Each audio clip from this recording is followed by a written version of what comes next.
I have with me in the studio today David Mordant, and we're going to talk small caps again. And we're talking about some of the companies where he has seen value, and he will try and give us a pointer as to where he thinks those stocks are going. But before we even talk about that, we want to perhaps recap and go back to Friday and talk about some of the issues that Anthony raised with that CK story, where the government owed money by CK through the National Housing Finance Corporation, which gave a loan to CK, but on the other end, owing CK, but refusing to pay. Incredibly. Should then one read that, be very careful when you're investing in your small caps, or is this micro cap? Absolutely, Godfrey. Morning to you. I think one doesn't realize that if the company is capitalized at under 750 million rand, it's a micro cap and it's a high risk area. And therefore, with the way the markets are at the moment, so volatile, and the difficulties in the economies, I wouldn't be investing in companies below 750 million rand market capitalization. It definitely makes you worry, doesn't it? It does. I mean, the last thing you want is to lose your capital. The worst thing in capitalism is to lose your capital. Sure. And that you don't want to lose. And you don't also want to be taking on the government for that matter. And you can't take on the government, unfortunately. So they're too strong and too rich, and too powerful, and they own the army as well. So you can't take them on. So I think quickly, there are 400 shares listed on the JSE. 80 of them are large caps, with a market capitalization of over 7.5 billion rand, or $1 billion US. 60 of them are mid caps, between 2.5 billion rand and 7.5 billion rand, and 60 of them are small caps between 750 million and 2.5 billion.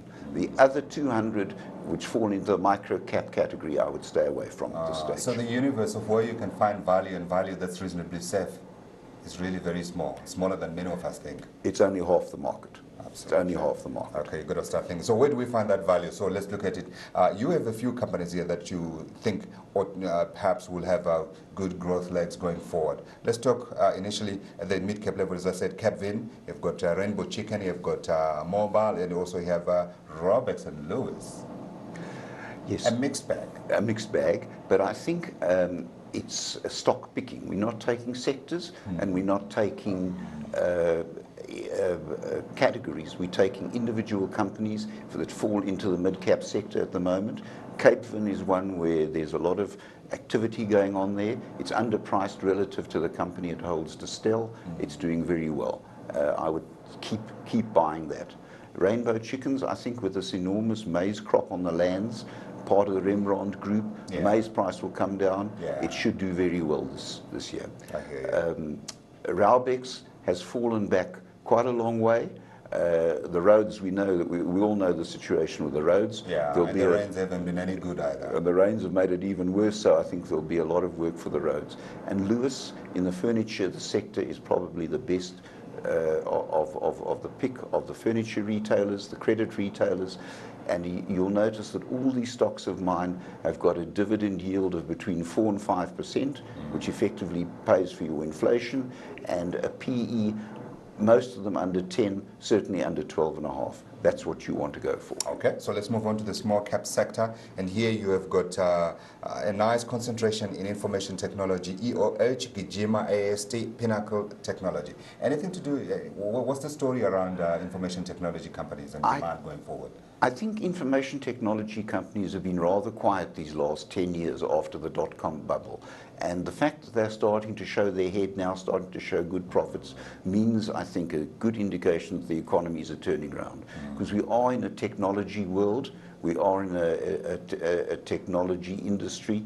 Everybody's using technology, it doesn't matter what business they're in. And these three, EOH, Pinnacle, and I've forgotten the third one now. The third one is Gijima. And Gijima are all three running their affairs well. They're good dividend yields and good PEs. You're also finding value in AFGRI. AFGRI is an interesting one. It's been very quiet for 10 years. There's been no interest in it. They're getting rid of all their non-core assets. They're concentrating on their core assets. With this enormous maize crop, they'll do well out of handling and storage, and I think it's being very well run now. And I think there's good recovery potential there. They've even increased their interim dividend in all this difficulty. Indeed, and potential surprise for me is Transpaco. Now, they are in packaging, and we know the kind of difficulties that the packaging industry has faced with the strong rand, and with also some of their bigger customers refusing to take on price increases and their inability to negotiate and increase prices. Yes. I think Transpaco has been listed for a long time. It's been very quiet. They're in a niche part of the packaging industry. It's family run. It's not a lot of shares in issue, and the last couple of years they've really come to the fore. I think that's one to invest in, not to trade in, not to speculate in, but to invest in and grow with the family. For the future. Finally, the small caps resources, Pan-African as well as Medmar, and you reckon this is a dollar story? You know, there are two things that affect commodity prices. In the short term, it's the dollar-euro. That affects it immediately. If the dollar gets stronger and the euro weaker, then the commodity prices drop. In the long term, supply and demand of the various commodities affects the price. So I'm reading China there. Yes, supply and India. And China and India, we hope it continues. But I would say the dollar is strengthening against the euro by virtue of the fact the euro is weakening with all the troubles in Greece and the rest of it. And therefore, it's more a euro story than a dollar story. It's more a euro dollar, but nevertheless the dollar is strengthening. And I would, for the moment, just stand on the sidelines with the resources and just wait and see what happens. When the dollar starts to weaken again, then it's time to buy the resources. At the moment, I would just stand on the sidelines.